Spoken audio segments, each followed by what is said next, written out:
এই জেগাখিনি বহুত দিনৰ পৰা ইনষ্টাগ্ৰামত দেখি আছিলোঁ। খুব সুন্দৰ এটুকুৰা ঠাই, যাবলৈ খুব মন গৈ আছিলে।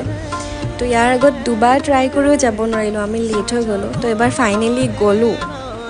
খুব ধুনীয়া এটা দৃশ্য, মানে প্ৰাকৃতিক দৃশ্য। এই সৰুতে যে আমাক আৰ্ট কৰিবলৈ আহিছিলে, এটা প্ৰাকৃতিক দৃশ্য অঁকা, ঠিক তেনেকুৱা এখন ধুনীয়া সৰু গাঁও, তাৰ মাজেৰে জলপ্ৰপাত বৈ গৈ আছে, সৰু এটা ঝৰ্ণা, খুব ধুনীয়া ঠাণ্ডা পানী, পাৰত বহিলোঁ, খুব ভাল লাগিলে।